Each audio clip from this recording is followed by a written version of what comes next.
dans quelques secondes, il sera à 9 heures. On s'intéresse donc à l'ouverture des indices et notamment le CAC 40. C'est avec Xavier Fenot, associé chez Interactive Trading. Bonjour Xavier. Bonjour Aude, bonjour à tous. Alors la journée décisive, en tout cas celle de l'emploi américain, c'est aujourd'hui. Est-ce qu'il faut s'attendre à des indices volatiles ?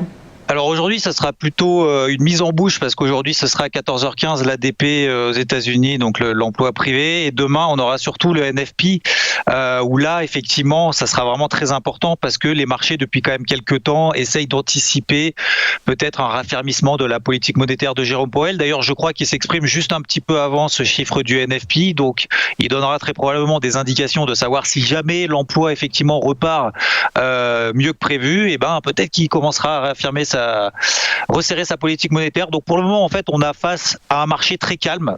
C'est pas nouveau, hein, c'est quand même depuis quelques semaines maintenant, voire maintenant quelques mois. Les taux à 10 ans américains se stabilisent depuis quelques mois. La volatilité est quasiment au plus bas. À chaque fois qu'on a des petits replis, notamment sur les indices les plus faibles, derrière, finalement, il n'y a pas d'accélération baissière. Le dollar américain est stable. L'or, l'argent montouille très légèrement. Alors surtout l'or, puisque l'argent, lui, est sous une grosse zone de résistance. Donc pour le moment, alors même si c'est poussif quand même sur pas mal d'indices, ça veut dire que ça monte, mais de manière larvée en fait. Il n'y a pas d'accélération, c'est très lent. C'est très linéaire, on va dire.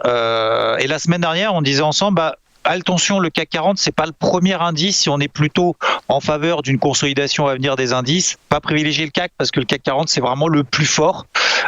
Contrairement par exemple à son homologue allemand, depuis maintenant une semaine que le CAC s'est extrait par le haut d'une zone de résistance sur les 6400 points, il a pris plus de 2%. L'indice DAX qui essaye de passer au-dessus de cette même zone de résistance puisqu'ils sont relativement similaires, lui finalement il est en léger vert. Donc on voit que le CAC est vraiment tiré par tout le secteur du luxe, Hermès, LVMH, L'Oréal. En plus de ça, on a le secteur auto qui est en train de s'y mettre également avec des reprises quand même qui commencent à se faire sentir sur notamment Michelin, Renault.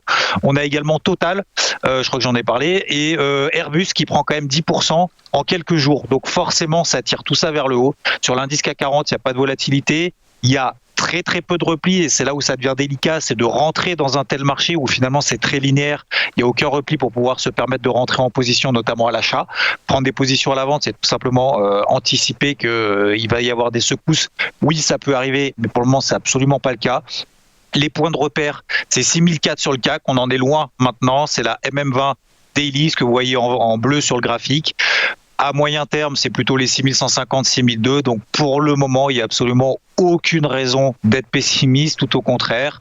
Tant qu'on reste au-dessus des 6004, ça fait encore une fois très loin, mais pour le moment, c'est le seul point de repère qu'on a d'un point de vue technique.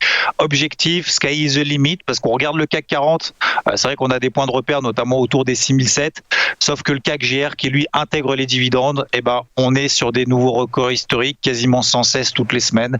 Donc, pour le moment, tant qu'il n'y a pas de signal de faiblesse, et on n'en voit absolument pas pour le moment, on verra bien évidemment, comme vous l'avez rappelé, peut-être déjà cet après-midi avec la mise en bouche avec l'ADP aux États-Unis, et surtout demain à 14h30 avec le NFP, mais pour le moment, tout va bien. Oui, on suivra cette série de publications. Merci beaucoup Xavier Fenot. Je rappelle que vous êtes associé chez Interactive Trading.